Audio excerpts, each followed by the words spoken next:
हालांकि ये बहुत आश्चर्य की बात नहीं थी। पिछली 5 राष्ट्रीय युवा प्रतियोगिताओं में भी इसी तरह के मामले सामने आए थे। चैंपियन के अलावा अन्य रैंकिंग सभी समान थी। जहां तक पिछले उप विजेता सिम्बा भाटी की बात है, तो उन्होंने केवल 5वीं रैंक हासिल की है। उसके पीछे हाउटियन संप्रदाय की प्रभातिका 7वीं और 8वीं वाहिद और साकेत थे। सुमन और वायुश्री सबसे दिलचस्प थे। उनकी रैंकिंग पिछली 5 राष्ट्रीय युवा प्रतियोगिता के समान थी, जो क्रमशः 9वें और 10वें स्थान पर थी।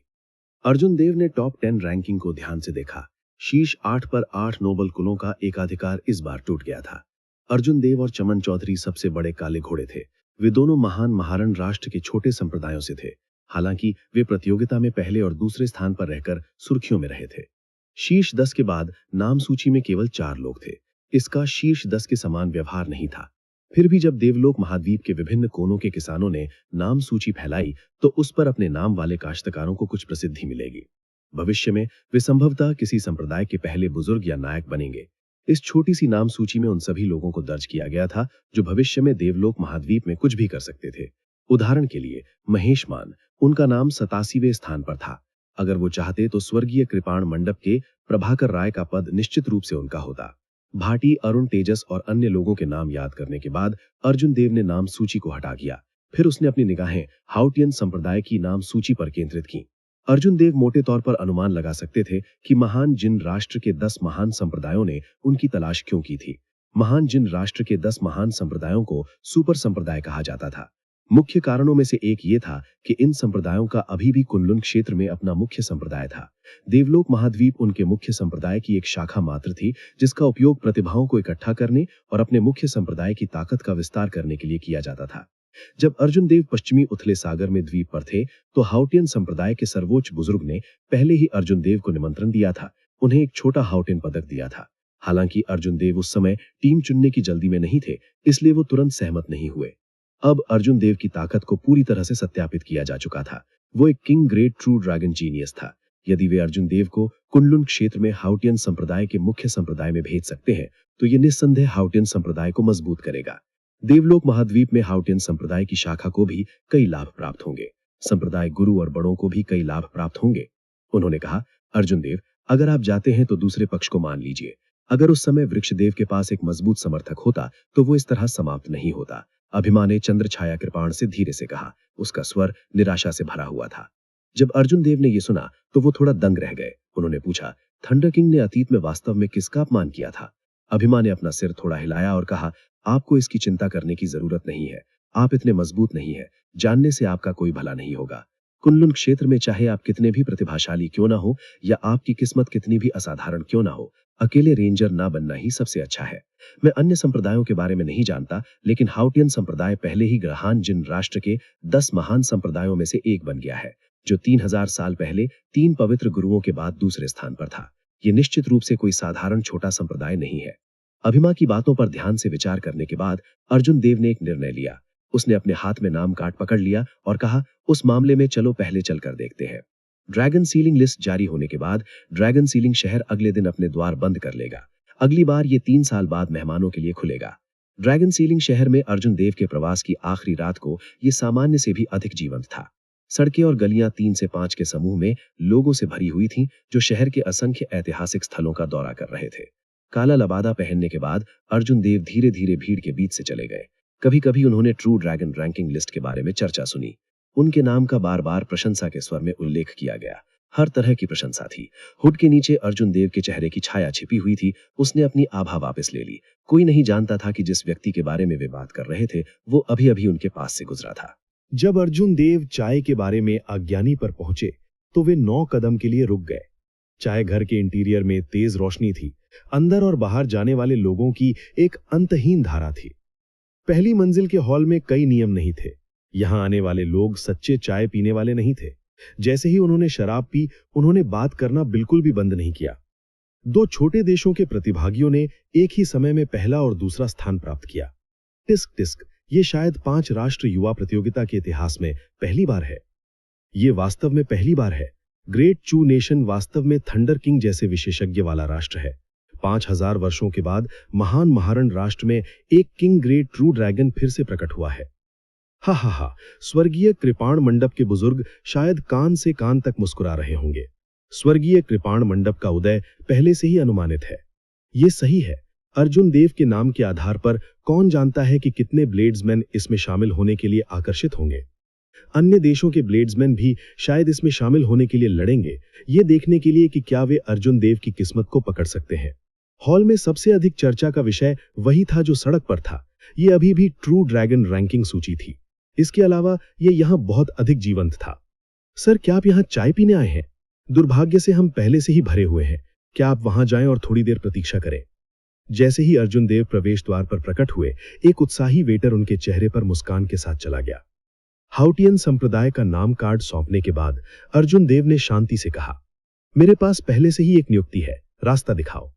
वेटर को नाम कार्ड मिला। जब उन्होंने शिलालेख और नाम कार्ड की सामग्री देखी तो उन्हें तुरंत पता चल गया कि अर्जुन देव कौन थे। उसने एक बेहद चौंकाने वाली अभिव्यक्ति प्रकट की। वो लंबे समय तक अपनी बुद्धि को ठीक नहीं कर सका। अर्जुन देव ने भौं चढ़ाते हुए कहा, नाम कार्ड पर लिखा है कि हम आज रात मिलेंगे। क्या ऐसा हो सकता है कि हाउटियन संप्रदाय के लोग पहले ही जा चुके हैं? वेटर ने प्रतिक्रिया व्यक्त की और अपने दिल के उत्साह को दबा लिया। उसने जल्दी से कहा, नहीं नहीं, कृपया मेरे पीछे आओ। वेटर की अगुवाई में अर्जुन देव सबसे ऊपरी मंजिल पर एक बूथ पर पहुंचे। फिर उसने लापरवाही से दरवाजा खोला और प्रवेश किया। सुरुचिपूर्ण बूथ में खुशबू लहरा रही थी। प्रभातिका और 70 के दशक में एक बूढ़ा व्यक्ति मेज पर बैठकर चुपचाप चाय पी रहे थे। उस बूढ़े आदमी ने साधारण लिनन के कपड़े पहने हुए थे। उसके लंबे बाल उसके कंधों पर लिपटे हुए थे और उसकी भौएं सफेद थीं। हालांकि उसकी आंखें एक दिव्य प्रकाश से चमक उठीं। वो बिल्कुल भी बूढ़ा नहीं लग रहा था।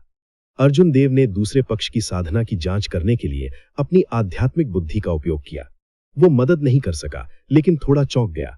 अप्रत्याशित रूप से दूसरा पक्ष सिर्फ एक साधारण व्यक्ति था जो मार्शल आर्ट का अभ्यास नहीं करता था। अपनी प्राकृतिक अवस्था में लौटते हुए ये एक शिखर मार्शल ऋषि विशेषज्ञ था। साधारण मार्शल ऋषि इनकी तुलना नहीं कर सकते थे। आप यहां हैं, बैठ जाओ। बूढ़े ने अर्जुन देव के आने पर बहुत पहले ही ध्यान दे दिया था। हालांकि उन्होंने अर्जुन देव का अभिवादन करने के लिए अपना सिर घुमाने से पहले इत्मीनान से चाय की चुस्की ली। अर्जुन देव ने अपना चोगा उतारा और बूढ़े के सामने बैठ गया। प्रभातिका झुकी और फुसफुसाई, अर्जुन देव, ये हमारे हाउटियन संप्रदाय के संप्रदाय गुरु हैं। आपसे मिलने के लिए उन्होंने अपनी बंद दरवाजे की खेती जल्दी समाप्त कर दी।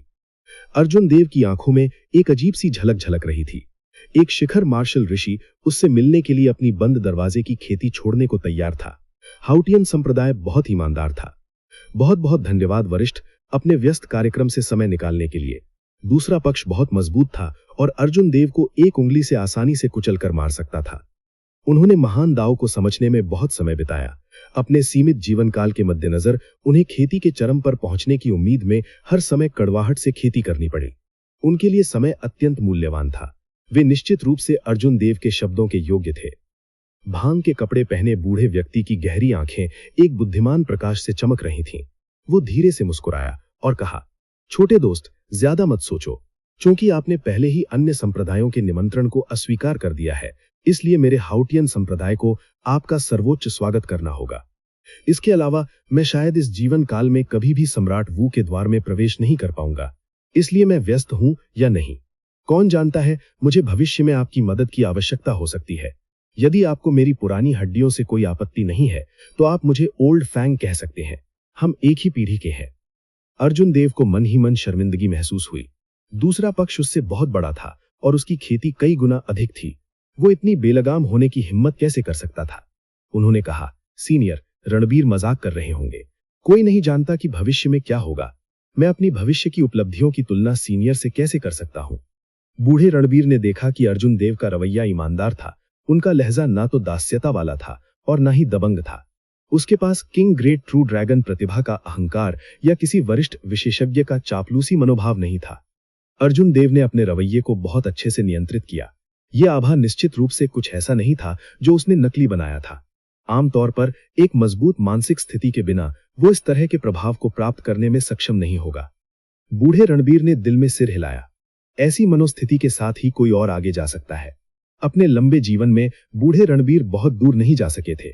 अपने लंबे जीवन में उन्होंने कई प्रतिभाओं को देखा था, यहां तक कि सम्राट ग्रेट ट्रू ड्रैगन जीनियस को भी, जो अर्जुन देव से अधिक शक्तिशाली थे। ऐसे कई अहंकारी लोग थे जिन्होंने अपनी नजरें ऊंची रखीं, लेकिन सक्षम नहीं थे। वे समय से पहले ही मर गए, चाहे उनकी प्रतिभा कितनी ही अच्छी क्यों ना हो।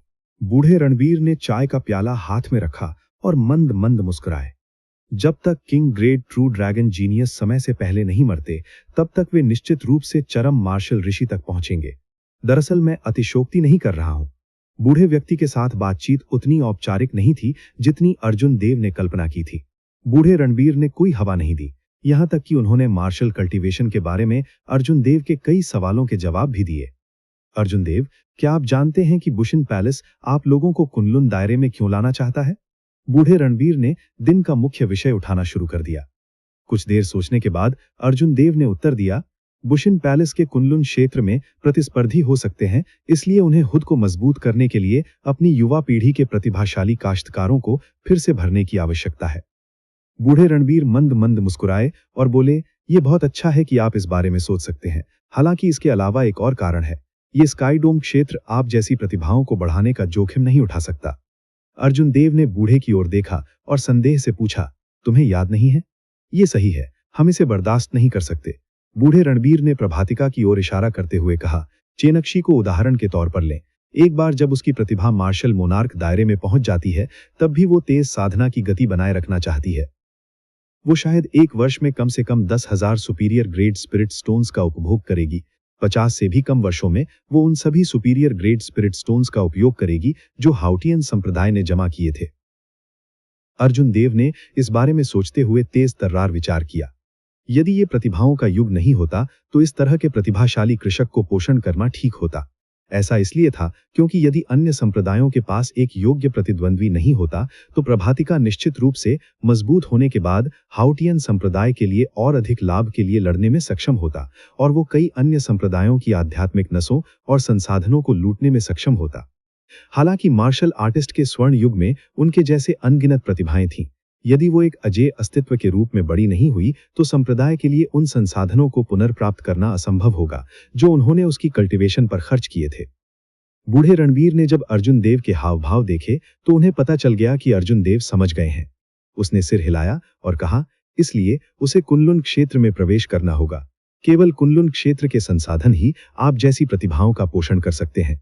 इसके अलावा कुनलुन क्षेत्र के संसाधन बुशिन पैलेस के हाथों में नहीं है, वे अभी भी मजबूत संप्रदायों के हाथों में है। अर्जुन देव ने कहा, उस मामले में बुशिन पैलेस क्या करता है? बूढ़े रणबीर ने समझाया, कुनलुन क्षेत्र असीम है, ये सिर्फ काश्तकारों से भरा नहीं है। बुशिन पैलेस सभी काश्तकारों का प्रतिनिधित्व करता है। ये कुनलुन क्षेत्र में सभी प्रकार के संसाधनों के लिए लड़ता है और अन्य मजबूत गुटों के खिलाफ लड़ता है। मैं इसे कुछ शब्दों में आपको नहीं समझा सकता। यदि आप वास्तव में इसकी तुलना करना चाहते हैं तो ये प्राचीन उजाड़ भूमि में स्वर्गीय विनाश संघ की तरह है। हालांकि ये बहुत बड़ा है। जब आप कुनलुन क्षेत्र में जाएंगे तो आप समझ जाएंगे।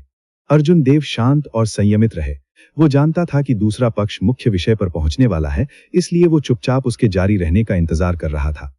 दरअसल बूढ़े रणबीर ने मुस्कुराते हुए कहा, जब आप 20 बुशिन पैलेस जाएंगे तो आपकी हड्डी की उम्र का परीक्षण किया जाएगा और आपकी प्रतिभा का पुनर्निर्धारण किया जाएगा।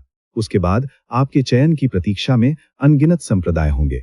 आप जितने मजबूत होंगे, आपके पास उतने ही अधिक विकल्प होंगे। उन्होंने कहा, हालांकि आपकी प्रतिभा को देखते हुए चिंता करने की कोई जरूरत नहीं है।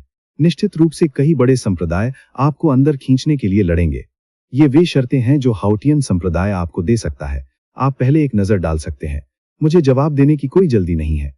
दूसरे पक्ष ने लिफाफों का ढेर सौंपा। अर्जुन देव उन्हें खोलने की जल्दी में नहीं थे। इसके बजाय उन्होंने सावधानी से उन्हें दूर रख दिया। बूढ़ा रणबीर मंद मंद मुस्कुराया और बोला, मैं पहले विदा लेता हूं। इससे कोई फर्क नहीं पड़ता कि आप क्या चुनाव करते हैं। जब तक आप हाउटियन संप्रदाय में रहेंगे, मजाइट कॉइन का मतलब है आपको मुख्य शाखा के प्रतिनिधि के रूप में माना जाएगा। जैसे ही आप इसे दिखाएंगे, आपको हर तरह की सुविधाएं मिलेंगी। हाउटियन संप्रदाय की शक्ति के बावजूद सिर्फ बूढ़े रणबीर का असर और उनके बोलने का तरीका अर्जुन देव के लिए पहले से ही बहुत सराहनीय था। शू। बूढ़े रणबीर के बोलने के ठीक बाद उसके पीछे एक स्थानिक भंवर प्रकट हुआ। एक शुआ की आवाज के साथ इसने उसे चूस लिया। जब भंवर गायब हो गया तो ऐसा लगा जैसे बूढ़ा वहां कभी आया ही न था। अर्जुन देव, आपको क्या लगता है?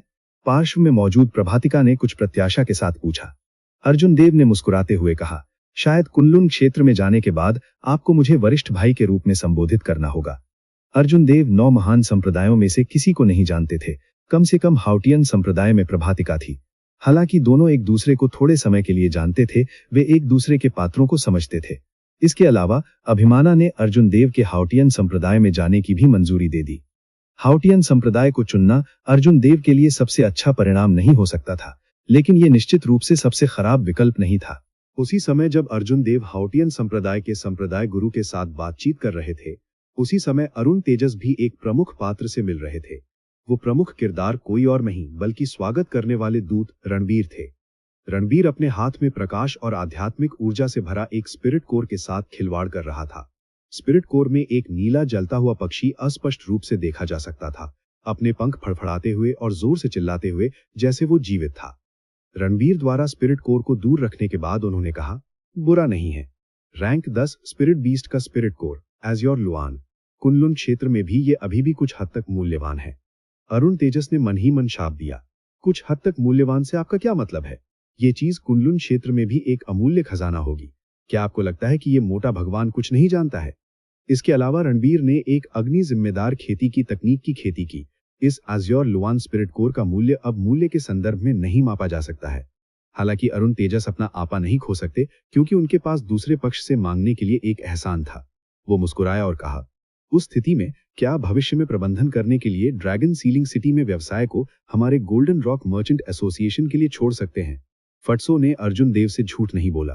वो वास्तव में व्यापार पर चर्चा करने के लिए यहाँ आए थे।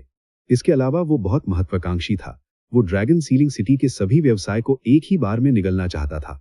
हालांकि ड्रैगन सीलिंग सिटी केवल 1 महीने के लिए खुला था, लेकिन इस महीने आने वाले सभी लोग महाद्वीप के चरम काश्तकार थे।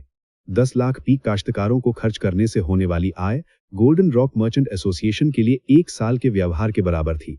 ये निश्चित रूप से लड़ने लायक था। अभी ड्रैगन सीलिंग सिटी में सारा व्यवसाय शीर्ष व्यापारी संघ घोष कबीले के हाथों में था। हालांकि रणबीर के सिर्फ एक शब्द के साथ मालिक को उनके नाम अरुण तेजस में बदला जा सकता है। जब रणबीर ने यह सुना तो उनके हाव भाव अचानक ठंडे पड़ गए। उन्होंने ठंडी आवाज में कहा, स्क्रैम, इस विषय का उल्लेख न करें।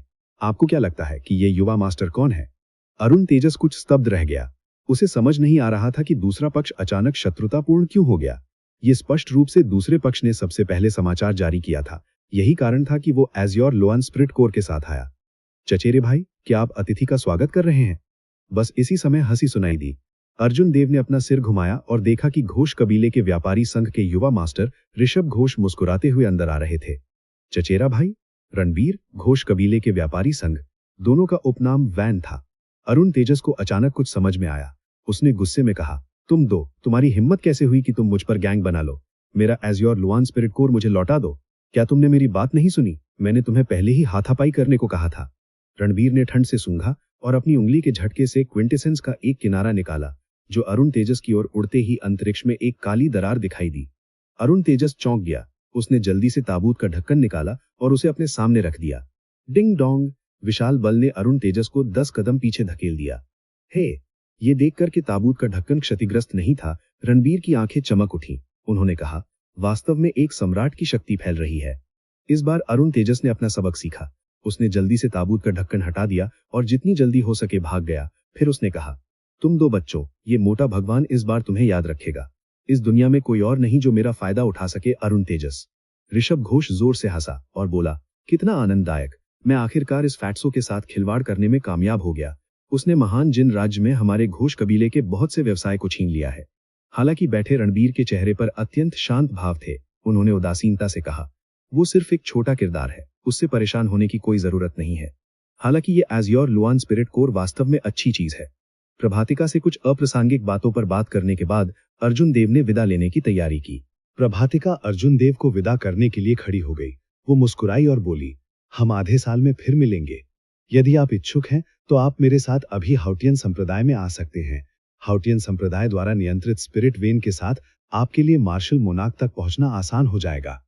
अर्जुन देव समझ गए कि उनका क्या मतलब था। कुनलुन क्षेत्र के हाउटियन संप्रदाय की निश्चित रूप से अपनी प्रतिभाएं थी। वे अन्य क्षेत्रों से प्रतिभाओं को भी अवशोषित करेंगे। उस समय प्रतिस्पर्धा होती थी। एक बार जब वे मार्शल मोनाक पहुंच जाएंगे तो वे कुछ अनावश्यक परेशानी से बचने में सक्षम होंगे। उन्हें और अधिक संसाधन भी प्राप्त होंगे। स्वर्गीय कृपाण मंडप ने केवल एक आत्मा नस को नियंत्रित किया। स्वाभाविक रूप से इसकी तुलना हाउटियन संप्रदाय से नहीं की जा सकती थी। हालांकि अर्जुन देव के लिए दोनों के बीच कोई अंतर नहीं था। अर्जुन देव ने जिस बैंगनी थंडर दिव्य मंत्र की खेती की, उसके लिए बड़ी मात्रा में सार की आवश्यकता थी, जो एक नियमित प्रतिभाशाली साधक की तुलना में कम से कम 10 गुना अधिक थी। हाउटियन संप्रदाय हो या स्वर्गीय कृपाण मंडप, अर्जुन देव आधे साल के भीतर मार्शल मोनार्क में आगे नहीं बढ़ पाएंगे। पूर्व बाद वाले की तुलना में तेज होगा, लेकिन इसमें अभी भी कम से कम 1 वर्ष लगेगा। अगर अर्जुन देव आधे साल के भीतर मार्शल मोनार्क के रूप में आगे बढ़ना चाहते थे, तो वो केवल अन्य तरीकों के बारे में सोच सकते थे। अर्जुन देव ने विनम्रता से उनका शुक्रिया अदा किया और दूसरे पक्ष के निमंत्रण को ठुकरा दिया। 15 मिनट के बाद अर्जुन देव स्वर्गीय कृपाण मंडप के आंगन में लौट आए और उस पत्र को खोला जो बूढ़े रणबीर ने उन्हें दिया था। पत्र की सामग्री ने कुनलुन क्षेत्र में हाउटियन संप्रदाय की स्थिति का एक मोटा परिचय दिया। अर्जुन देव ने यह बात अभिमा को समझाई और उसे तय करने के लिए छोड़ दिया। अभिमा बुदबुदाया, तुम्हारी पसंद गलत नहीं थी। मुझे उम्मीद नहीं थी कि 5000 वर्षों के बाद हाउटियन संप्रदाय का संप्रदाय गुरु ग्रेटर स्वर्गीय सम्राट रुद्र के पास आगे बढ़ेगा। उस स्थिति में महान परिवारों के 9 रैंकों में हाउटियन संप्रदाय की स्थिति निश्चित रूप से बढ़ेगी। ये अच्छा था, कम से कम जब अर्जुन देव हाउटियन संप्रदाय में जाएंगे तो उन्हें संप्रदाय द्वारा नियंत्रित संसाधनों के बारे में चिंता करने की आवश्यकता नहीं होगी। पत्र में एक काली स्थानिक अंगूठी थी। अर्जुन देव ने इसे अपनी आध्यात्मिक भावना से स्कैन किया और स्थानिक अंगूठी में सभी खजाने को देखा। 50,000 से अधिक सुपीरियर ग्रेट स्पिरिट स्टोन थे। ये बहुत चौंकाने वाला था। स्वर्गीय कृपाण मंडप ऐसा करने में असमर्थ था। उस समय जब अर्जुन देव स्वर्गीय कृपाण मंडप के लिए लड़ने के लिए सहमत हुए थे, तो प्रभाकर राय ने स्वर्गीय कृपाण मंडप की बचत का लगभग आधा हिस्सा निकाल लिया था और केवल 10,000 सुपीरियर ग्रेट स्पिरिट स्टोन्स इकट्ठा करने में समर्थ रहे थे। हालांकि हाउटियन संप्रदाय ने लापरवाही से 50,000 सुपीरियर ग्रेट स्पिरिट स्टोन दिए। इसके अलावा की को पोषण देने के लिए सभी प्रकार के प्राकृतिक खजाने और 1000 साल पुरानी स्पिरिट जड़ी बूटियां थीं। उनमें से कम 100 थे। उनमें से प्रत्येक 2000 साल से अधिक पुराना था। पीछे की ओर एक फीकी नीली आंतरिक बुनियान भी थी। टिमटिमाती रोशनी और आध्यात्मिक ऊर्जा के आधार पर यह एक रक्षात्मक सुपीरियर ग्रेड गुप्त खजाना होना चाहिए। इससे अर्जुन देव की रक्षा में कम से कम 20% की वृद्धि हो सकती थी। हाँ भाई अर्जुन देव, ये तो बस एक छोटा सा ग्रीटिंग गिफ्ट है। 50,000 सुपीरियर ग्रेड स्पिरिट स्टोन्स आपके लिए आधे साल तक उपयोग करने के लिए पर्याप्त होने चाहिए। यदि आप ऊपरी क्षेत्र में जाते हैं तो और भी अधिक उदार उपहार आपका इंतजार कर रहे होंगे। ये ओल्ड रणबीर के परिचय पत्र की आखिरी पंक्ति थी, जिसमें हाउटियन संप्रदाय के मजबूत संचय को दिखाया गया था। अगली सुबह स्वर्गीय कृपाण मंडप के समूह ने अपनी तैयारियां की और लौटने की तैयारी की। हर कोई अच्छे मूड में था। कहा जा सकता है कि हेवनली सेबर पवेलियन को इस 5 नेशन यूथ प्रतियोगिता में भरपूर फसल मिली। उन्होंने एक अकल्पनीय लक्ष्य हासिल किया। महेश मान और मेघना ने न केवल ट्रू ड्रैगन रैंकिंग में प्रवेश किया, बल्कि अर्जुन देव ने हेवनली सेबर पवेलियन के लिए पहली रैंक भी प्राप्त की। इसके अलावा अर्जुन देव ने हेवनली सेबर पवेलियन के लिए पहली रैंक प्राप्त की। King great true dragon luck के साथ इसमें कोई संदेह नहीं था कि भविष्य में स्वर्गीय कृपाण मंडप का उदय होगा। जब समूह ने शहर छोड़ा तो वे जेड मेडन पीक के गोल्डन जेड ग्लास शिप पर सवार हो गए और हवा में उड़ गए महाराठियन राज्य की ओर वापस चल दिए। जब समूह ने चारों ओर देखा तो आकाश युद्ध विमानों और भीड़ से भरा हुआ था। जैसे ही ये लोग चले गए, इस ट्रू ड्रैगन रैंकिंग का भव्य अवसर महाद्वीप के हर कोने में फैल जाएगा। 5 नेशन यूथ प्रतियोगिता में जीनियस के नाम दूर दूर तक फैलेंगे। कई वर्षों बाद जब लोगों ने इस 5 नेशन यूथ प्रतियोगिता को याद किया तो ये एक लेजेंड होगा। जब युद्ध विमान के धनुष पर अर्जुन देव थे तो उन्होंने हाउटियन संप्रदाय को अपना वचन प्रथम वरिष्ठ प्रभाकर राय को विस्तार से समझाया। प्रभाकर राय को कोई आश्चर्य नहीं था। हेवनली सेबर पवेलियन का कुंडलुन क्षेत्र में कोई गुट नहीं था। वे अर्जुन देव जैसे ट्रू ड्रैगन को फंसा नहीं पाएंगे। स्वर्गीय कृपाण मंडप को पहली रैंक प्राप्त करने में मदद कर पाना ही प्रभाकर राय के लिए एक सुखद आश्चर्य था। वो और क्या मांग सकते थे। जब गोल्डन जेड ग्लास शिप के बादलों में माध्यम से गुजरता है तो एक हल्की हवा चलती है। यद्यपि ये धीमा लगता है, लेकिन ये वास्तव में अविश्वसनीय गति से आगे बढ़ रहा था। 5 दिन बाद जिन राज्य और किन राज्य की सीमा पर एक पर्वत श्रृंखला के ऊपर आकाश में रैंक 8 आत्मा जानवरों राक्षसी ज्वाला ईगल्स के एक समूह ने उनके सामने 3000 मीटर की दूरी पर उनका रास्ता अवरुद्ध कर दिया। रैंक 8 स्पिरिट बीस्ट एक great perfection half step martial monarch जितना मजबूत था। इसके अलावा ये एक नियमित कल्टीवेटर की तुलना में बहुत तेज था। हवा में रैंक 8 स्पिरिट बीस्ट से लड़ते समय उसी रैंक के किसान के लिए इसे हराना मुश्किल होगा। प्रभाकर राय ने थोड़ा भौं सिकोड़ ली और ध्यान से गिन लिया। कुल 8 राक्षसी उग्र ज्वाला ईगल्स थे। बीच में वाला सबसे बड़ा था और इसकी आभा बहुत सघन थी। ये समस्याग्रस्त है। वास्तव में यहाँ एक राक्षसी उग्र ज्वाला ईगल नेता है। यहाँ तक कि एक चरम उपभोग आधा कदम मार्शल सम्राट भी इसके लिए एक मैच नहीं होगा। प्रभाकर राय ने अपने पीछे मौजूद सुमेर से कहा, सुमेर, जाओ और मार्शल अंकल शेन को बाहर आने के लिए कहो। अगर हम एक चक्कर लगाते हैं तो हमें आधा दिन और लगेगा। अर्जुन देव आगे बढ़े और सामने राक्षसी उग्र ज्वाला ईगल्स को देखा। उन्होंने कहा, रुको, मुझे पहले इसे आजमाने दो। अर्जुन देव के बोलने के ठीक बाद बाकी लोगों ने सदमे में देखा। सामने 8 स्पिरिट बीस्ट थे जो एक great perfection half step martial monarch से भी मजबूत थे। उनमें से राक्षसी रेजिंग फ्लेम ईगल्स का नेता एक चोटी का उपभोग आधा कदम वाला मार्शल सम्राट था। एक नियमित अवर ग्रेड मार्शल सम्राट के लिए इसे वश में करना मुश्किल होगा। प्रभाकर राय ने चिंतित होकर कहा, अर्जुन देव, बेहतर है कि मार्शल अंकल शेन को एक कदम उठाने दिया जाए। ज्यादा जल्दबाजी मत करो। ट्रू ड्रैगन के उनके साथ विलीन होने के बाद अर्जुन देव अपनी ताकत का परीक्षण करना चाहते थे। वो मुस्कुराया और कहा, पहले बुजुर्ग, चिंता मत करो, मुझे पता है कि मैं क्या कर रहा हूं। अगर मैं उन्हें हरा नहीं सकता तो मैं तुरंत पीछे हट जाऊंगा। मैं जल्दबाजी नहीं करूंगा। अर्जुन देव को इतना जिद्दी देख प्रभाकर राय और कुछ नहीं कह सके। उन्होंने कहा, उस मामले में सावधान रहें। दूसरा बुजुर्ग, कुछ लोगों को लाओ और पीछे चलो। अगर कुछ होता है तो आप तुरंत भाग सकते हैं। शीयू। अर्जुन देव ने धीरे से युद्धपोत के धनुष को धक्का दिया और उनकी आकृति हवा में तेज हवा में बहने लगी। पलक झपकते ही अर्जुन देव राक्षसी उग्र ज्वाला ईगल्स के 500 मीटर के दायरे में आ गए। राक्षसी उग्र ज्वाला ईगल्स के चौड़े पंखों पर काली लपटें जल रही थीं। उनकी हुक जैसी चोंच ठंडी रोशनी से टिमटिमा रही थी। जब उनकी ठंडी आंखों ने अर्जुन देव की खोज की तो उन्होंने तुरंत अपने पंख फड़फड़ाए और एक तीखी चीख निकाली जिससे गर्मी की लहर बढ़ गई। अर्जुन देव ने तलवार की मूठ पर अपना दाहिना हाथ रखा और जल्दी से 8 राक्षसी रेजिंग फ्लेम ईगल्स को स्कैन किया। जब उसने उनकी उड़ान प्रक्षेप वक्र को स्पष्ट रूप से देखा तो उसने बिजली की गति से हमला किया। Thunder shadow chop. चूंकि अर्जुन देव को इस बात की चिंता थी कि वो बहुत अधिक नुकसान पहुंचाएंगे, इसलिए उन्होंने इस चाल को अंजाम देने के लिए अपने पूरे सार का उपयोग नहीं किया।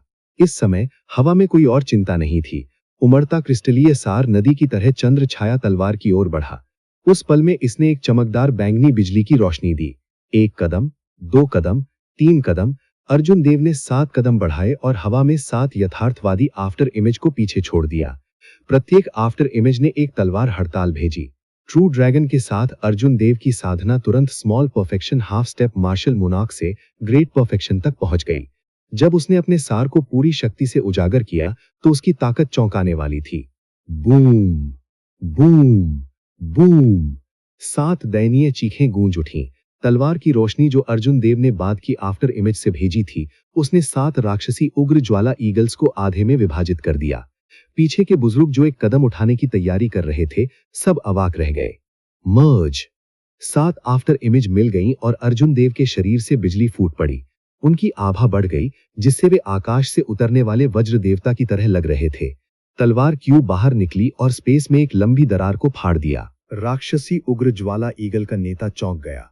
उसने उत्सुकता से अपने पंख फड़फड़ाए और भागने की कोशिश की। उसने इस कृपाण हमले की ताकत का सामना करने की हिम्मत नहीं की।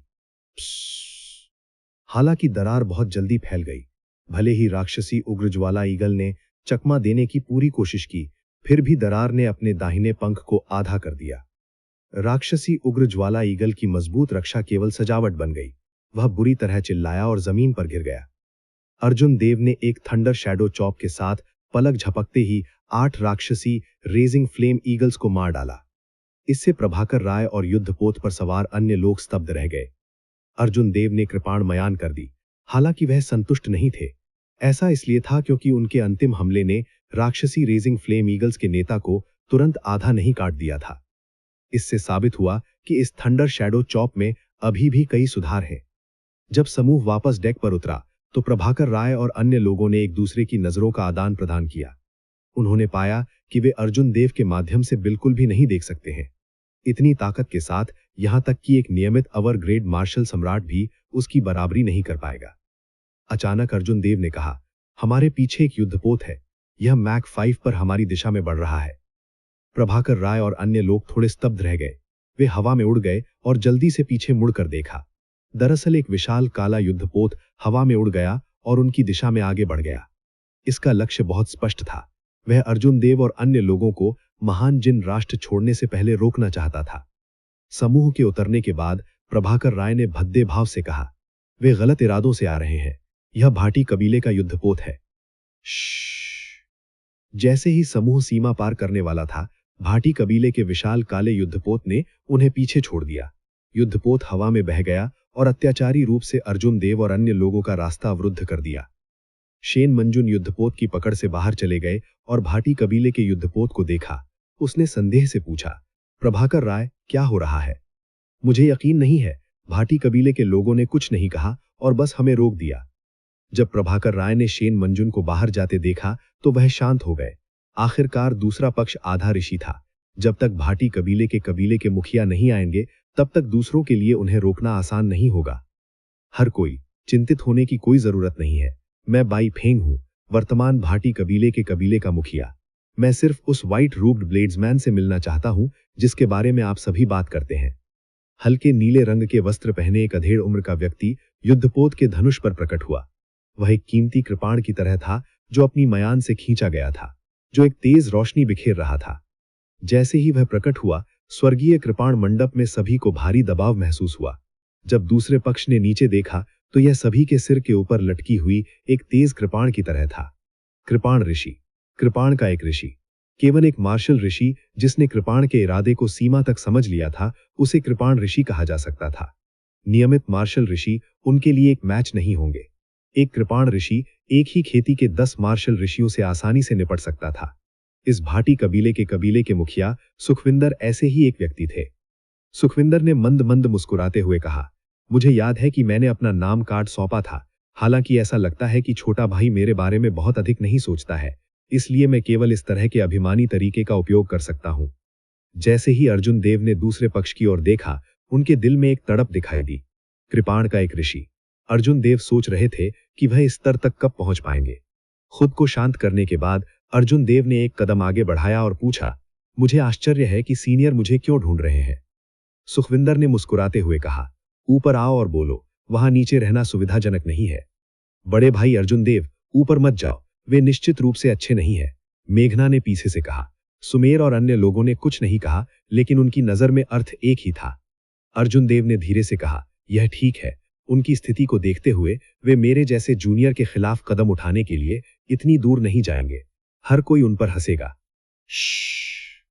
अर्जुन देव के बोलने के बाद वह जमीन से धक्का देकर भाटी कबीले के काले युद्धपोत पर बैठ गया और वह सुखविंदर के सामने खड़ा हो गया। बिना किसी डर के सीधे उसकी ओर देख रहा था। सुखविंदर ने मंद मंद मुस्कुराते हुए कहा, नवयुवक, तुम काफी साहसी हो। मैं सीधे मुद्दे पर आता हूं। तुमने 4 सीजन सेबर तकनीक कहां सीखी? यह मेरे भाटी कबीले की नींव से संबंधित है। मुझे इसका पता लगाना होगा। अर्जुन देव को उम्मीद थी कि दूसरा पक्ष यह बात बहुत पहले ही कहेगा। उन्होंने उत्तर दिया, मैं एक बार प्राचीन बिजाड़ मीनार में सीनियर ओमवीर भाटी से मिला था। वे वही थे जिन्होंने मुझे 4 सीजन सेबर तकनीक सिखाई थी। हालांकि चिंता मत करें, मैंने पहले ही अपने दिल के दानव की कसम खा ली थी कि 4 सीजन सेबर तकनीक लीक नहीं होगी। सुखविंदर ने, जैसा कि मुझे उम्मीद थी, की अभिव्यक्ति प्रकट की। उन्होंने कहा, यह वैसा ही था जैसा मैं सोच रहा था। मेरा एक अभिमानी अनुरोध है, छोटे भाई, क्या आप 4 सीजन सेबर तकनीक की अपनी समझ को लिखकर मुझे एक प्रति दे सकते हैं? अर्जुन देव ने सीधे कहा, जरूर। सुखविंदर थोड़ा स्तब्ध रह गए। उन्हें उम्मीद नहीं थी कि अर्जुन देव इतनी आसानी से उनके अनुरोध को स्वीकार कर लेंगे, बिल्कुल भी सौदेबाजी नहीं करेंगे। आखिरकार अर्जुन देव जो गुप्त मैनुअल लिखना चाहते थे वो अनमोल था। 4 मौसम कृपाण तकनीक का अध्ययन भाटी कबीले द्वारा हजारों वर्षों से किया गया था। इसके साथ भाटी कबीले के जूनियर्स की संख्या में काफी वृद्धि होगी जो 4 सीजन कृपाण तकनीक सीख सकते हैं। ये देखते हुए सुखविंदर को कुछ शर्मिंदगी महसूस हुई। उसने पूछा, छोटे भाई, क्या आपका कोई अनुरोध है? कोई जरूरत नहीं है। 4 सीजन कृपाण तकनीक सबसे पहले आपके भाटी कबीले से संबंधित है। चूंकि आपने इसका अनुरोध किया है, इसलिए मैं इसे वापस कर दूंगा। अर्जुन देव ने शांत भाव बनाए रखा और ज्यादा कुछ नहीं कहा। श्वेत पत्र उनके सामने तैर रहा था जब उसने 4 सीजन कृपाण तकनीक को लिखने पर ध्यान केंद्रित किया था, जिसे वो समझ गया था। अर्जुन देव को इस बात का डर नहीं था कि भाटी कबीला उनकी 4 सीजन कृपाण तकनीक सीख लेगा और उन्हें धमकी देगा। 4 सीजन कृपाण तकनीक अपनी सबसे मजबूत ताकत तभी सामने ला सकती थी जब वो कल्टीवेटर की स्थिति के अनुकूल हो। अर्जुन देव 4 सीजन सेबर तकनीक की ताकत को सामने लाने में सक्षम थे। यदि अन्य लोग उनके तरीके का पालन करेंगे तो वे उसकी शक्ति का 10वां हिस्सा निकालने में सक्षम होंगे। भाटी कबीले ने गलत रास्ता अपनाया था। चूंकि ऐसा था, इसलिए इसे देने में कोई बुराई नहीं थी। भाटी कबीले के युद्धपोत से हजारों मीटर ऊपर बादलों में एक छोटा युद्धपोत छिपा हुआ था। शर्मा कबीले के कुछ बुजुर्ग युद्धपोत के धनुष पर खड़े होकर अर्जुन देव और सिम्बा भाटी की हरकतों को संदेह की दृष्टि से देख रहे थे। पहले बुजुर्ग, भाटी कबीले और अर्जुन देव के बीच किसी तरह का समझौता हो गया है। मुझे डर है कि अब हमारे पास कोई कदम उठाने का मौका नहीं है, एक भूरे वस्त्रधारी बूढ़े व्यक्ति ने उदास होकर कहा। एक और व्यक्ति ने कहा, अगर वे महान महारन राष्ट्र की सीमाओं में प्रवेश करते हैं और हम एक कदम उठाते हैं तो हम कुछ अनावश्यक परेशानी को आकर्षित करेंगे। शर्मा कबीले के पहले बुजुर्ग ने कुछ देर खुद से बुदबुदाते हुए कहा, उस मामले में चलो पहले लौटते हैं। मुझे उम्मीद नहीं थी कि ये सुखविंदर इतने महत्वपूर्ण क्षण में हमारी योजनाओं को खराब कर देगा। हालांकि अभी भी आधा साल है, बहुत सारे अवसर मिलेंगे। किसी को देखे बिना शर्मा कबीले का छोटा युद्धपोत चुपचाप घूम गया और जहां से आया था वहां लौट आया। 15 मिनट बाद सिम्बा भाटी ने अर्जुन देव द्वारा उन्हें सौंपे गए गुप्त मैनुअल को हटा दिया। उसने अपने दिल में कई भावनाओं को महसूस किया। ये कल्पना करना कठिन था कि इतना प्रतिभाशाली व्यक्ति हो सकता है। 22 साल से पहले सिम्बा भाटी ने पहले ही इतनी शक्तिशाली मार्शल तकनीक बना ली थी। प्राचीन ऋषियों की तुलना में वो हीन नहीं थे। छोटे भाई की प्रतिभा और असर वास्तव में प्रशंसनीय है। अगर आपको भविष्य में भाटी की मदद की जरूरत है तो मेरी तरफ से सिर्फ एक शब्द काम करेगा। भाटी कबीले का आप पर एहसान है। सुखविंदर ने अर्जुन देव से वादा करने के लिए भाटी कबीले के मुखिया के रूप में अपनी स्थिति का उपयोग किया। इससे अर्जुन देव को कुछ हद तक हैरानी कर दिया गया। भाटी कबीले के बिना उनकी यात्रा सुचारू रूप से चल रही थी। 3 दिन बाद अर्जुन देव का समूह स्वर्गीय कृपाण मंडप में लौट आया। जब अर्जुन देव को प्रथम रैंक मिलने की खबर फैली तो पूरा स्वर्गीय कृपाण मंडप उत्साह से भर गया। 5000 आंतरिक शिष्य सभी बेहद उत्साहित थे। कई शिष्य हर दिन किंगयुन पीक के पैर की ओर आकर्षित होते थे। बिना किसी अपवाद के सभी को किंगयुन पीक में शामिल होने की उम्मीद थी। इसका एकमात्र कारण यह था कि अर्जुन देव को किंग ग्रेड ट्रू ड्रैगन की किस्मत थी। स्वर्गीय कृपाण मंडप के किंगयुन पीक में से अर्जुन देव निश्चित रूप से सबसे अधिक भाग्य प्राप्त करेंगे। भाग्य अलौकिक था, लेकिन समझने की क्षमता थी। हालांकि कल्टीवेटरों के लिए इसकी उपयोगिता कभी-कभी प्रतिभा से भी अधिक महत्वपूर्ण थी। हर कोई इससे लाभ उठाना चाहता था और अधिक भाग्य प्राप्त करना चाहता था। अर्जुन देव ने इन सभी छोटी-छोटी बातों को संभालने के लिए सुमेर को सौंप दिया। जहां तक खुद की बात है, वो और सौम्या पीछे के पहाड़ों में रहे, उन दोनों की एक साधारण दुनिया में रहते थे और दुर्लभ खाली समय का आनंद लेते थे। 1 हफ्ते बाद जैसे-जैसे ड्रैगन सीलिंग सिटी से अधिक किसान लौटने लगे, ट्रू ड्रैगन रैंकिंग ग्रेट महारन राष्ट्र के हर कोने में लोकप्रिय हो गई। महान महारन राष्ट्र के ब्लेड्समैन अर्जुन देव का इस 5 राष्ट्रीय युवा प्रतियोगिता का चैंपियन बनना जंगल की आग की तरह फैल गया। स्वर्गीय कृपाण मंडप की प्रतिष्ठा बढ़ गई। उनसे सीखने के लिए आने वालों की अनंत धारा आई। ऐसे लोग भी थे जिन्होंने पहली बार कृपाण का अभ्यास नहीं किया था, जिन्होंने फिर से कृपाण का अभ्यास करना शुरू कर दिया था। वे केवल स्वर्गीय कृपाण मंडप में शामिल होना चाहते थे। पहले बुजुर्ग प्रभाकर राय हर दिन बेहद व्यस्त थे, हालांकि उनके चेहरे पर मुस्कान कभी फीकी नहीं पड़ी। स्वर्गीय कृपाण मंडप का संचय बुरा नहीं था, हालांकि उनके पास एक अवसर की कमी थी। अब जब वे शिष्यों की भर्ती के लिए अर्जुन देव की प्रतिष्ठा का उपयोग कर रहे थे, तो उनकी नींव और भी मजबूत होगी। अर्जुन देव जो भाग्य लेकर आए थे, वो स्वर्गीय कृपाण मंडप को अदृश्य रूप से प्रभावित करेगा। अगले 500 वर्षों तक स्वर्गीय कृपाण मंडप समृद्ध होता रहेगा, महान युग में एक स्थान प्राप्त करेगा। बाहर की हलचल और हलचल ने अर्जुन देव की मानसिक स्थिति को प्रभावित नहीं किया।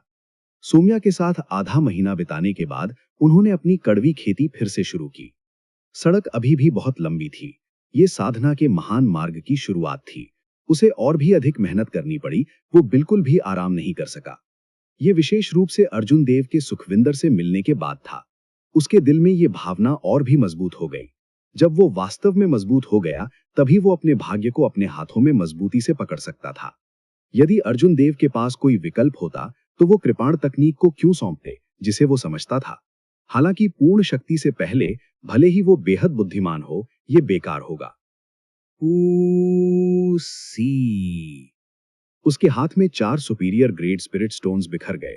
अर्जुन देव अपनी साधना से उभरे और थके हुए स्पिरिट स्टोन्स को देखा। उसने अपना सिर थोड़ा हिलाया और लापरवाही से उन्हें एक तरफ फेंक दिया।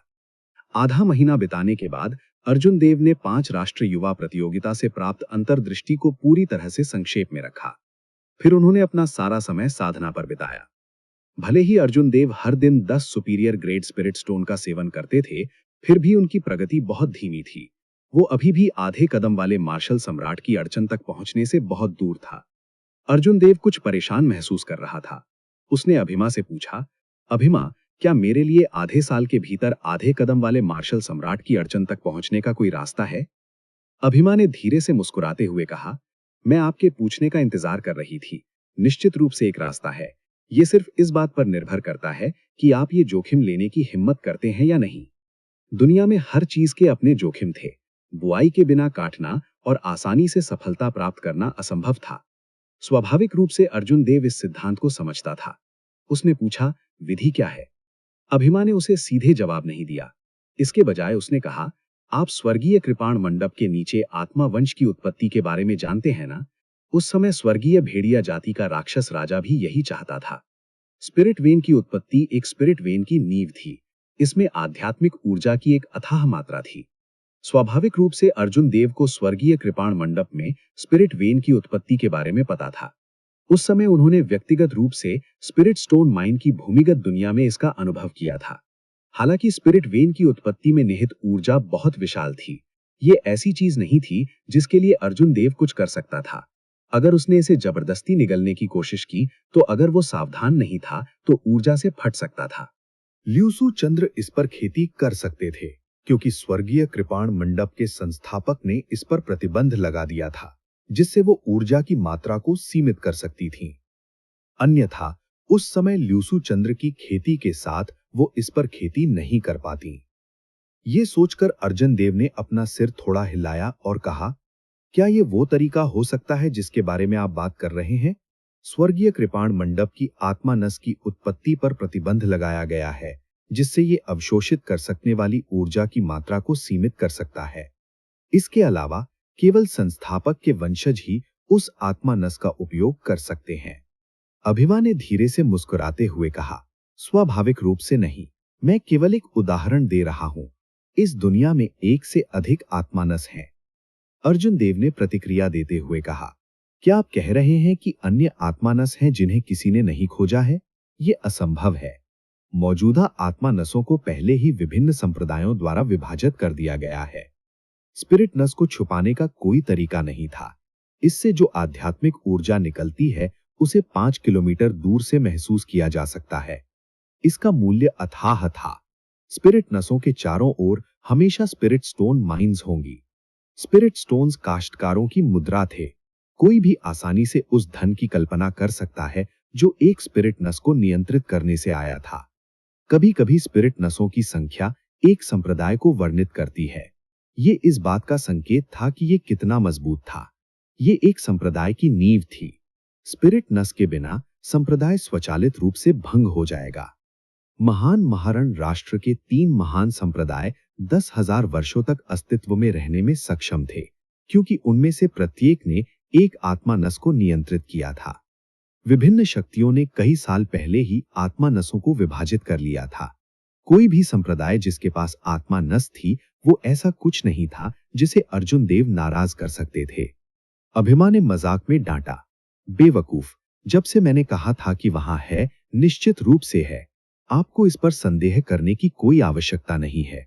हालांकि आपकी वर्तमान साधना के साथ 70% संभावना है कि आप स्पिरिट नस की उत्पत्ति को अवशोषित करने में विफल रहेंगे।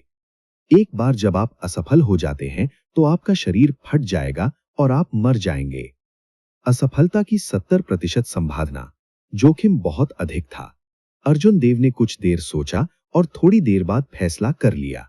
उन्होंने कहा, अगर मेरे पास 50% मौका है तो मैं जुआ खेल सकता हूं। 70% बहुत अधिक है, ये इसके लायक नहीं है। अर्जुन देव ने बहुत पहले ही अपनी चेतना का सागर खोल दिया था। एक बार जब उनकी साधना उस स्तर तक पहुंच गई तो वो मार्शल मोनार्क के लिए आगे बढ़ेंगे। आधे महीने के भीतर मार्शल मोनार्क के लिए आगे बढ़ने के लिए अपनी जान जोखिम में डालने की आवश्यकता नहीं थी। अभिमा ने धीरे से मुस्कुराते हुए कहा, मैंने अभी तक अपनी बात पूरी नहीं की है।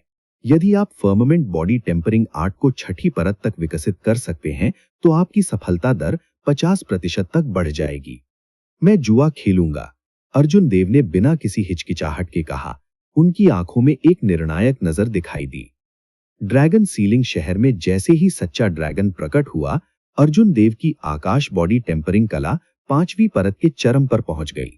यदि वो ध्यान केंद्रित करता तो आधे महीने से भी कम समय में 6ठी परत तक पहुंचने में सक्षम होता। अर्जुन देव के मन बनाने के बाद कार्यवाही करने का समय आ गया था। सौम्या से विदा लेने के बाद अर्जुन देव एक नई यात्रा पर निकलने की तैयारी कर रहे थे। अभिमा ने जिस आत्मानस की बात की थी वो स्वर्गीय विनाश झील के तल पर प्राचीन उजाड़ भूमि की स्वर्गीय विनाश झील की पर्वत श्रृंखला में थी। वहां का वातावरण बहुत खतरनाक था और दैत्यानुवांशिक जानवर इधर उधर घूमते थे। इसमें प्रवेश करना बहुत मुश्किल होगा। स्पिरिट नस की खोज थंडर किंग ने अतीत में की थी। क्योंकि किसी ने इसकी परवाह नहीं की, इसकी आध्यात्मिक ऊर्जा हजारों वर्षों से बाहर निकल रही थी। ये कहना मुश्किल था कि स्पिरिट नस की उत्पत्ति में अभी भी कितनी ऊर्जा थी। पहले 5000 वर्ष हो चुके थे। यह संभव था कि स्पिरिट नस को पहले ही छोड़ दिया गया हो। समय व्यर्थ ना करते हुए अर्जुन देव ने केवल 3 दिन की तैयारी की। पूरा स्वर्गीय कृपाण मंडप अभी भी उत्साहित और हलचल भरी स्थिति में था। अर्जुन देव चुपचाप चला गया। सौम्या के अलावा किसी को नहीं पता था कि वो कहां गया था। महान महारण राष्ट्र से 10,000 मीटर ऊपर विशाल आकाश की तुलना में एक महत्वहीन लाल रंग का बादल था। ये लाल रंग की रेखा में बदल गया जब ये तेजी से आगे बढ़ा। भूमिगत अच्छी दृष्टि वाला एक कृषक भी इस लाल रंग के बादल के अस्तित्व को नहीं खोज पाता। जब आसमान में मजबूत स्पिरिट बीस्ट्स ने लाल रंग के बादल से मारने वाली की को महसूस किया तो वे समय पर इससे बच नहीं सके, इससे टकराने की हिम्मत नहीं कर सके। लाल रंग के बादल के ऊपर एक लाल रंग का सिंहासन था। अर्जुन देव उस पर बैठ गए। अपनी आंखें बंद करके आकाश बॉडी टेम्परिंग कला की खेती कर रहे थे। अर्जुन देव के लंबे बाल हवा में लहरा रहे थे। एक राजा की अत्याचारी हवा अस्पष्ट रूप से प्रकट हुई। लाल रंग के सिंहासन के कारण भले ही अर्जुन देव ने अपनी आभा वापस ले ली, फिर भी वो फैल सकती है, बाहर निकलने में असमर्थ है। वास्तव में जिस क्षण से ट्रू ड्रैगन प्रकट हुआ, अर्जुन देव को पता चला कि उनकी मानसिकता किसी समय बदल गई थी। अतीत में अर्ध ऋषि शेन मंजुन की तरह चरम मार्शल सम्राट उसे बहुत दबाव दे सकते थे। हालांकि अर्जुन देव उनके प्रति उदासीन रह सकते थे। उसे ये लगा कि वे ज्यादा कुछ नहीं है। किंग ग्रेट ट्रू ड्रैगन ने चुपचाप अर्जुन देव के क्षितिज को व्यापक बनाया, जिससे वो धीरे धीरे भविष्य के राजा के रूप में अपनी पहचान सके। इस चुप्पी ने अर्जुन देव को इसे ठुकराने की इजाजत नहीं दी। चाहे वो तैयार हो या ना हो, उसका भविष्य का मार्ग कांटों, खून और हवा से भरा होगा। ये शांतिपूर्ण नहीं होगा। एक राजा दूसरे स्थान पर नहीं बैठेगा। यदि अर्जुन देव मार्शल मोनार्क के रूप में आगे बढ़ते हैं तो उन्हें मार्शल मोनार्क में सबसे मजबूत होना था। यदि वो मार्शल सेज के लिए आगे बढ़ता है तो उसे सबसे मजबूत मार्शल सेज बनना होगा। यदि वो सम्राट रुद्र के पास आगे बढ़ता है तो उसे सम्राटों का राजा बनना पड़ता था। मूल रूप से पहली रैंक पर कब्जा करने वाले लोग निश्चित रूप से असंतुष्ट होंगे। अन्य महान 1000 लोगों के किंग ग्रेट ट्रू ड्रैगन भी होंगे। एक तेज पक्षी की चीस गूंज उठी। तेंदुए के सिर और चील के शरीर वाला एक काला राक्षसी जानवर सिंहासन के सामने आया। एक निडर आभा फैली जैसे ही उसने दुर्भावनापूर्ण इरादे से अर्जुन देव को आकार दिया। ये एक राक्षसी जानवर था, आत्मिक जानवर नहीं। वो सिंहासन से आने वाले हत्या के इरादे से नहीं डरा था। इसके बजाय उसे कोशिश करने के लिए उत्सुक था, सोचते हुए कि क्या अर्जुन देव को खाने से उसकी ताकत बढ़ जाएगी। अर्जुन देव ने अपनी आंखें खोली और शांति से मुक्का मारा। उसकी मुट्ठी पर एक नीला ड्रैगन सिर बन गया जैसे ही उसने ड्रैगन क्लॉ फिस्ट के निडर ड्रैगन रुख को अंजाम दिया। बैंग! मुट्ठी फट गई और निडर अजगर दहाड़ने लगा। तेंदुए के सिर वाले ईगल को चकमा देने का मौका भी नहीं मिला, इससे पहले कि पंच उसे खूनी धुंध में उड़ा दे। आप खुद को महत्व देते हैं। आप सिर्फ शिखर रैंक 7 राक्षसी जानवर हैं और आप मेरा रास्ता रोकने की हिम्मत करते हैं। अर्जुन देव ने फिर से अपनी आंखें बंद कर ली। लाल रंग का सिंहासन बिल्कुल भी नहीं रुका। वो खूनी धुंध को तोड़ता हुआ आगे बढ़ता रहा। आधे महीने बाद अर्जुन देव ने फर्मामेंट बॉडी टेम्परिंग आर्ट की 5वीं परत की अड़चन को सफलतापूर्वक पार करते हुए 6ठी परत तक पहुंच गए। अब वो एक आकस्मिक मुक्के से 500 टन बल दे सकता था। अपने शारीरिक शरीर की ताकत के साथ अर्जुन देव आधे कदम वाले मार्शल सम्राटों के बीच एक स्थान सुरक्षित करने में सक्षम थे। अर्जुन देव पहले ही नीचे विशाल और असीम स्वर्गीय विनाश झील को देख सकते थे। झील पर द्वीप ऐसे लग रहे थे जैसे वे तारों से भरे हुए हों।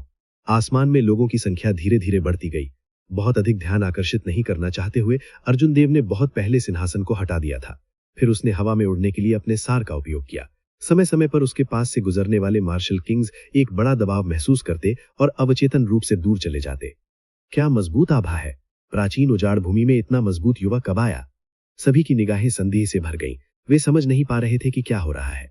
अभी अर्जुन देव की आभा इतनी मजबूत थी कि कुछ पुरानी पीढ़ी के विशेषज्ञों ने भी आह भरी। वो वास्तव में आधे कदम वाले मार्शल सम्राटों में एक बेजोड़ अस्तित्व था। सामने द्वीप से 1000 मीटर उत्तर पूर्व में फिर सीधे नीचे गोता लगाएं और आप उस स्थान पर पहुंच जाएंगे जहां मैंने कहा था। उसके मन में अभिमान की आवाज गूंज उठी। अर्जुन देव ने चारों ओर नजर डाली और तेजी से आगे बढ़े। वो एक बैंगनी रेखा में बदल गया और कुछ ही सांसों में पानी की सतह पर उतरा, एक छींटे के साथ पानी में छींटे मारते हुए, घूंट घूंट। अपनी महत्वपूर्ण क्यू को प्रसारित करते हुए अर्जुन देव ने लगातार अपने चारों ओर गुरुत्वाकर्षण बढ़ाया।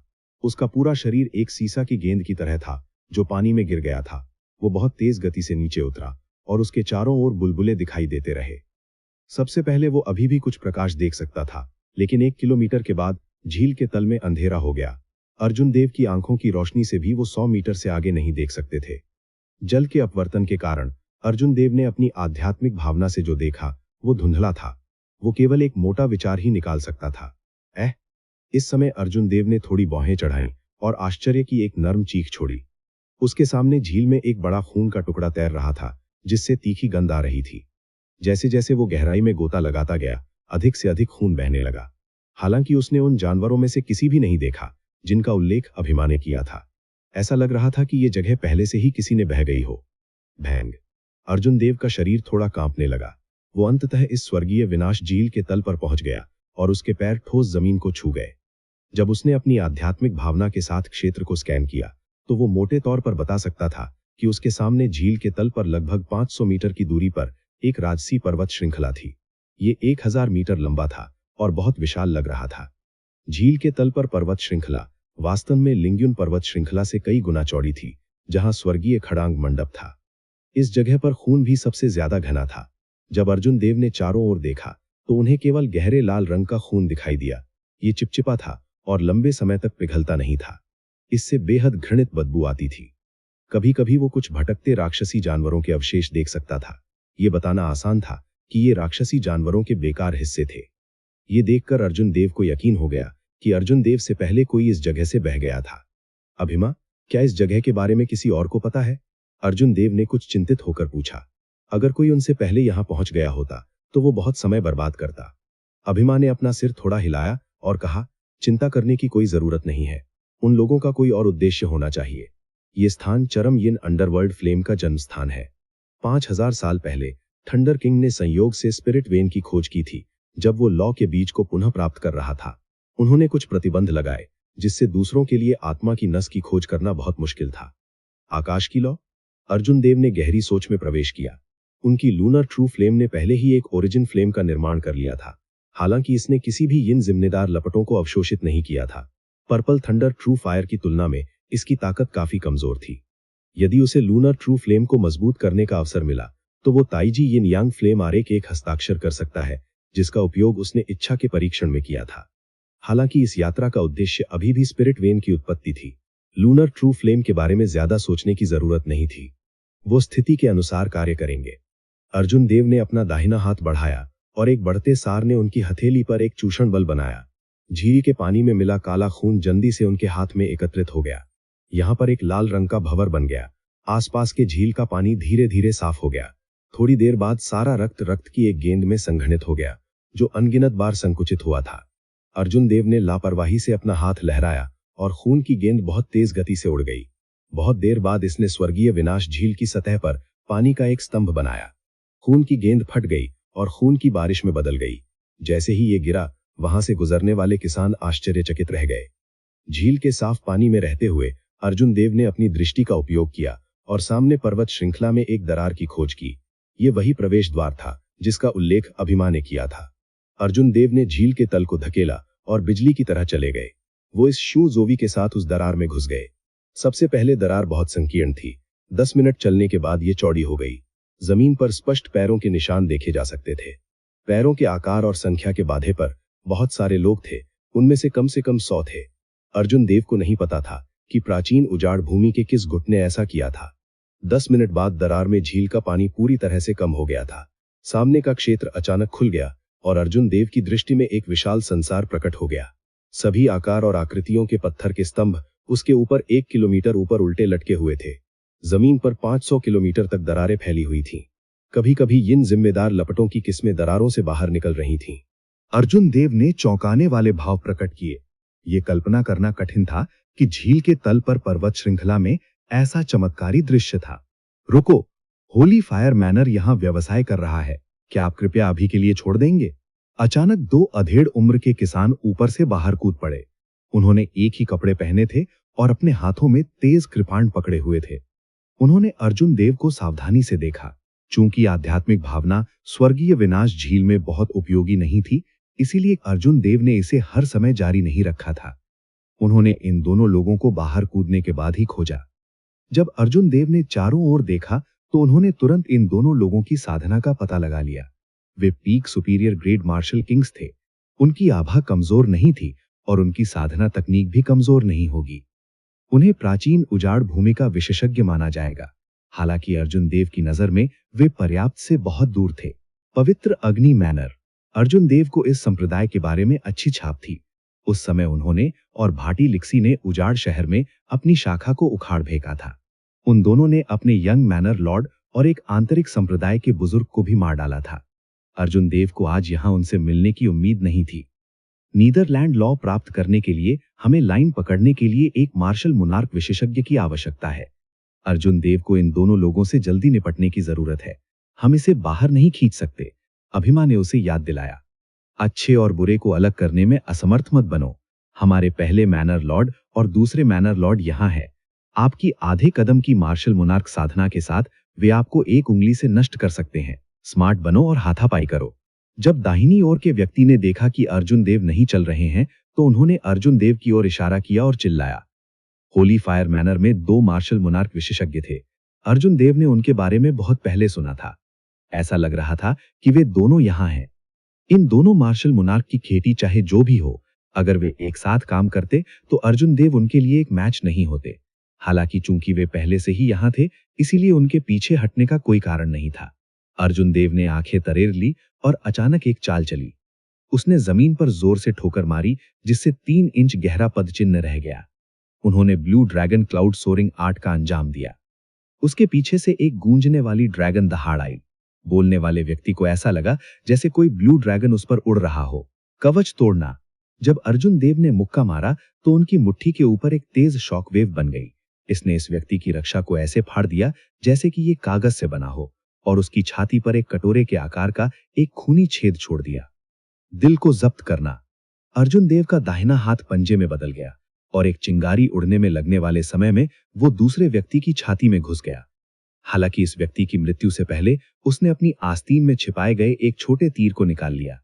तीर एक विशेष प्रकार के ईंधन के साथ लेपित था और ये जल्दी ही हवा में जल गया। अर्जुन देव ने अपनी दाहिनी उंगली को झटकाया और बैंगनी लौ का एक ततरा निकाल लिया। जब तीर आधा ऊपर था तो उसने उसे रोक दिया। ची। हालांकि जब तीर फट गया तो उसने एक तेज कान छेदने वाली आवाज दी। ध्वनि तरंगों को 5 किलोमीटर के भीतर स्पष्ट रूप से सुना जा सकता था। चलिए, अर्जुन देव को उम्मीद नहीं थी कि तीर इतना प्रभावी होगा। उसकी हाव भाव बदल गए और वो जल्दी से दूसरी दिशा में भाग गया। 1 किलोमीटर दूर होली फायर मैनर की 100 सदस्यीय टीम वर्तमान में फ्लेम जायंट्स के एक बड़े समूह से लड़ रही थी। ये फ्लेम जायंट्स लंबे समय तक हवा में रहने वाली यिन की लपटों से बनी फायर स्पिरिट्स थीं। उनके पास भौतिक शरीर नहीं था और दर्द महसूस नहीं हुआ था।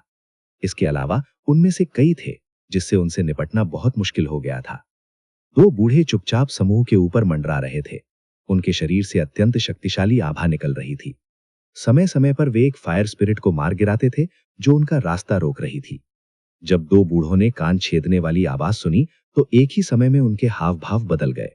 दाहिनी ओर के भूरे रंग के कपड़े पहने बूढ़े आदमी ने कहा, बड़े भाई, अप्रत्याशित रूप से हमारे अलावा कोई और भी है जो नीदरलैंड फ्लेम का स्थान जानता है। बाईं ओर नीले वस्त्र पहने बूढ़े ने उदासी से कहा, मैं बहुत तेज हूं। मैं पहले एक नजर डाल लूंगा। मैं इस जगह को तुम्हारे लिए छोड़ दूंगा। शू शू शू। नीले वस्त्र पहने बूढ़े आदमी ने बोलने के ठीक बात कहा। वो इतनी तेजी से उड़ा कि उसके आसपास की जगह इसे सहन नहीं कर पाई और उस पर कई धब्बेदार दरारें पड़ गईं। अर्जुन देव बदकिस्मत थे। होली फायर मैनर की टीम को फायर स्पिरिट्स द्वारा अवरुद्ध कर दिया गया था, इसलिए वे दूर तक जाने का प्रबंधन नहीं कर सके। नीले वस्त्र पहने बूढ़े आदमी के लिए उसने कुछ ही समय में 1 किलोमीटर की दूरी पार कर ली।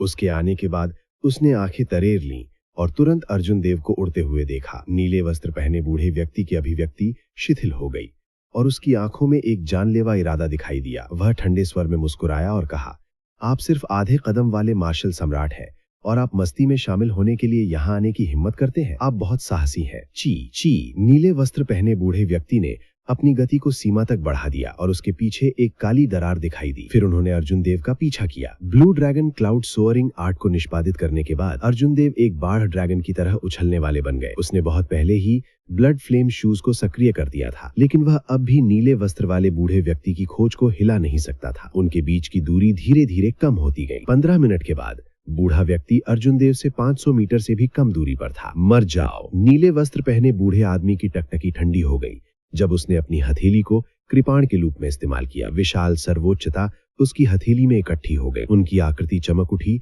और वह अर्जुन देव के सिर के ऊपर आ गए। फिर उसने अपनी हथेली से काट दिया। ताड़ की हवा गरजने लगी और अंतरिक्ष में छोटी छोटी दरारें दिखाई दी। अगर यह ताड़ की चोट लगती तो अर्जुन देव को जरूर नुकसान होता। गति में अंतर बहुत बड़ा था। एक ने क्विंटेसेंस का इस्तेमाल किया जबकि दूसरे ने एसेंस का इस्तेमाल किया। प्रतिस्पर्धा करने का कोई तरीका नहीं था। क्योंकि ऐसा था इसलिए दौड़ने का कोई मतलब नहीं था। Thunder shadow chop. Arjun Dev ने बिजली की गति से चंद्र छाया कृपाण को खींचा। वह मुड़ा और 7 कदम पीछे हटा। जमीन पर 7 आफ्टर इमेज छोड़ गए। प्रत्येक आफ्टर इमेज में एक कृपाण था जिसने 7 चमकदार कृपाण रोशनी भेजी। मर्ज। बाद की आफ्टर इमेजेस विलीन हो गई और कृपाण की एक चमकदार रोशनी से जगमगा उठी। पीक कृपाण तकनीक जो 7 गुना से भरी हुई थी। नीले वस्त्र वाले बूढ़े व्यक्ति की भयानक हथेली कृपाण से टकरा सकती थी। भैंग। दोनों चालें बिना किसी फैंसी चाल के आमने सामने टकराई। शक्तिशाली ऊर्जा तरंगे फूटी और लहरों में फैल गई। विकिरण परत दर परत अपवर्तित हुआ। अर्जुन देव 3 कदम पीछे हटे, लेकिन नीले वस्त्र पहने बूढ़ा 10 कदम पीछे हटा। नीले वस्त्र पहने बूढ़े व्यक्ति के खुद को स्थिर करने के बाद उसकी अभिव्यक्ति बहुत बदल गई। वह इस हथेली प्रहार से बहुत लापरवाह था। उसने अपनी सर्वोच्चता का केवल 1/4 उपयोग किया था। फिर भी वह आधे कदम वाले मार्शल सम्राट को आसानी से घायल करने में सक्षम होना चाहिए था। यहाँ तक कि वह दूसरे पक्ष को गंभीर रूप से घायल नहीं कर सकता था। उसे शक्ति के संघर्ष में उससे हारना नहीं चाहिए था और यहाँ तक कि एक छोटा सा नुकसान नहीं उठाना चाहिए था। नीले वस्त्र वाले बूढ़े ने ऊपर देखा और अर्जुन देव का चेहरा देखा। वह थोड़ा स्तब्ध रह गया और उसकी आंखों में क्रोध दिखाई दिया। उसने दांत पीछे और चिल्लाया, यह तुम हो व्हाइट रोब ब्लेड्समैन अर्जुन देव। कृपाण के चारों ओर बिजली की चिंगारियां उछल पड़ी। अर्जुन देव ने एक हाथ से उसकी कृपाण पकड़ी हुई थी। वह अभिव्यक्तिहीन रहा, ज्यादा डर नहीं दिखा रहा था। दूसरा पक्ष अवर ग्रेड मार्शल मोनार्क की सीमा तक नहीं पहुंचा था। जब तक 2 मार्शल सम्राट एक चाल नहीं चलते, भले ही अर्जुन देव दूसरे पक्ष को नहीं हरा पाते, वह आसानी से जा सकते थे। अर्जुन देव ने शांति से कहा, मैं यहाँ आपकी पताल लॉ के लिए नहीं हूँ। यदि आप मुझे नहीं रोकेंगे तो मैं इंटरफेयर नहीं करूंगा। कैसा रहेगा हम इंटरफेयर नहीं करते? हा। नीले वस्त्र पहने बूढ़े व्यक्ति ने जोर से हंसा। हस्तक्षेप नहीं करना। आपके पास यह कहने की क्या योग्यताएं हैं? आप ही तो थे जिन्होंने उजाड़ शहर में होली फायर मैनर की शाखा को नष्ट कर दिया। अर्जुन देव ने बिना किसी सबूत के कहा। बिना सबूत के बूढ़े सर, कृपया बकवास न करें। उसकी शांत आंखों में कोई उतार चढ़ाव नहीं दिखा। नीले वस्त्र पहने बूढ़े की पुतलियां सिकुड़ गईं और उसकी आंखों में एक जानलेवा इरादा फैल गया। उसने ठंड से सूंघा, ये जगह सुनसान और निर्जन है। अगर मैं तुम्हें मार डालूंगा तो किसी को पता नहीं चलेगा। होली फायर मैनर की उजाड़ शहर शाखा नष्ट हो गई थी और उसका बेटा मारा गया था। नीले वस्त्र पहने बूढ़े ने लंबे समय तक जांच की थी और अर्जुन देव सबसे अधिक संदिग्ध था। जब तक ये संदेह था, अर्जुन देव मरने के लायक थे। ऐसा लगता है कि आप वास्तव में सोचते हैं कि आप 5 राष्ट्रीय युवा प्रतियोगिता के चैंपियन बनने के बाद बेजोड़ हैं। आज मैं आपको आपके और मार्शल सम्राट के बीच का अंतर दिखाऊंगा। नीले वस्त्र पहने बूढ़े ने खर्राटे लिए। उसकी ठंड पाला अर्जुन देव की दाहिनी हथेली पर विशाल सर्वोत्कृष्टता जमा हो गई। उसने लापरवाही से हथेली पर प्रहार किया और अंतरिक्ष हिंसक रूप से कांपने लगा। यह ऐसा था जैसे उसके सिर को पहाड़ ने ढक लिया हो। हू ची। अर्जुन देव के शरीर में मौजूद सार तुरंत जम गया। उसके पूरे शरीर से हजारों बैंगनी रोशनी निकल गई। उसकी पिच काली आंखें भी गहरे बैंगनी रंग की हो गई, जिससे इस अंधेरे भूमिगत में एक उज्जवल रोशनी निकली। बादल चारों ओर घूमते हैं, हवा और बिजली इकट्ठी हो जाती है। चारों ओर से तेज हवाएं चली और आकाश में बादल मचल रहे थे। अर्जुन देव ने तुरंत लाइटनिंग ट्रिब्यूलेशन कृपाण तकनीक की शुरुआती चालों को अंजाम दिया। डांग। कृपाण और हथेली आपस में टकराए और एक बढ़ती हुई सदमे की लहर फट गई। जली हुई जमीन तुरंत फट गई। सदमे से प्रेरित अनगिनत काली चट्टानें हवा में उड़ गई। Bang bang bang. हजारों तैरती चट्टानों के बीच दोनों ने बिजली की गति से चालों का आदान प्रदान किया। गड़गड़ाहट हुई और हत्या का इरादा बढ़ गया। मजबूत सर्वोत्कृष्टता से भरी ताड़ की हवा ने जगह को कांपने का कारण बनाया। अनगिनत दरारें दिखाई दी। दोनों के बीच लड़ाई से होने वाली सदमे की लहरों के कारण आसपास तैरती विशाल चट्टानें बर्फ के टुकड़े की तरह बिखर गईं। तेज हवा के साथ चट्टानें हवा में बिखर गईं, जिससे हवा धूल से भर गई। सांसारिक बिजली क्लेश। हवा और बिजली इकट्ठी हो गई और उसकी आभा अपने चरम पर पहुंच गई। अर्जुन देव ने सिंहासन से नरसंहार की स्थिति को पूरी तरह से मुक्त कर दिया। उसके हाथ में निडर कृपाण तकनीक ने तुरंत नरसंहार की एक अतिरिक्त स्थिति प्राप्त कर ली। बिजली के क्लेश की शक्ति तुरंत बढ़ गई। Mountain pushing palm. नीले वस्त्र पहने बूढ़ा थोड़ा चौंका। उसने अपनी सर्वोत्कृष्टता का 70% प्रसारित किया और उसकी दाहिनी हथेली पर एक देदीप्यमान जेट जैसी रोशनी उमड़ पड़ी। जब नीले वस्त्र पहने बूढ़े ने अपनी हथेली को बाहर धकेला तो ये पहाड़ की तरह हिल गया और सारी हवा को ऊपर धकेल दिया। बैंग। एक तेज आवाज सुनाई दी और दोनों के नीचे एक बड़ा गड्ढा दिखाई दिया। इसमें छिपी सफेद युन जिम्मेवार लौ हजारों कैटकिन्स की तरह उड़ गई। नीले वस्त्र पहने बूढ़ा एक कदम पीछे हटा। हर कदम के साथ 100 मीटर आगे बढ़ा। जब वो उतरा तो उसने जमीन में एक डेंट छोड़ दिया। स्वर्गीय बिजली क्लेश। अर्जुन देव की आभा फैली। उन्होंने एक कदम भी पीछे नहीं हटे। वे स्वर्गीय दाव में बदल गए और दूसरा बिजली क्लेश रखा। नीले वस्त्र पहने बूढ़े आदमी की आभा कमजोर हो गई और वो एक और 100 मीटर पीछे गिर गए। दिव्य बिजली क्लेश। जब अंतिम बिजली क्लेश उतरा तो नीले वस्त्र पहने बूढ़ा पीले रंग के साथ 500 मीटर पीछे हट गया। उसे उम्मीद नहीं थी कि अपनी सर्वोत्कृष्टता का 70% उपयोग करने के बाद भी वो अर्जुन देव को ब्लॉक नहीं कर पाएगा। ची ची। अर्जुन देव ने ऊपर देखा तो पाया कि नीले वस्त्र पहने बूढ़े व्यक्ति का शरीर किसी समय जलती हुई क्विंटेंस से ढका हुआ था। उस पल में नीले वस्त्र पहने बूढ़े आदमी की आभा वाहिश रूप से बढ़ गई, जो अवर ग्रेड मार्शल मोनार्क के शिखर पर पहुंच गई। उसके पीछे एक तेज हवा चली, जिससे हर तरफ हवा बह रही थी। जल्दी से भागो अर्जुन देव, वो अपनी सर्वोत्कृष्टता को जला रहा है। इसके अलावा वो इसे जलाने के लिए एक्सट्रीम यिन फ्लेम का प्रयोग कर रहा है। तुम निश्चित रूप से उसके लिए मैच नहीं हो। अभिमा ने चंद्रशाया कृपाण से जल्दी से कहा। बर्निंग क्विंटेंस एक ऐसी तकनीक थी जिसे केवल मार्शल मोनार्क ही समझ सकते थे। यह उनकी ताकत बढ़ाने के लिए उनकी क्विंटेंस को कई गुना तेजी से खत्म करता है। मार्शल मोनार्क अपने क्विंटेंस को तब तक नहीं जलाते जब तक उनके पास कोई अन्य विकल्प नहीं होता। इसके अलावा अगर दूसरे पक्ष ने अपनी क्विंटेंस को जलाने के लिए एक्सट्रीम यिन फ्लेम का इस्तेमाल किया तो उसकी ताकत और भी अधिक बढ़ जाएगी। अर्जुन देव ने स्थिति की गंभीरता को समझा। उसने अपनी कृपाण मयान की और जल्दी से पीछे हटा। तुम अभी भी दौड़ने के बारे में सोच रहे हो? नीले वस्त्र पहने बूढ़े ने ठंड से सूंघा और उसकी आकृति चमक उठी। पलक झपकते ही उसने अर्जुन देव को पकड़ लिया। जहां भी वो गुजरा उसके शरीर पर क्विंटेंस की लपटें खाली जगह के एक बड़े हिस्से को जला देती थीं।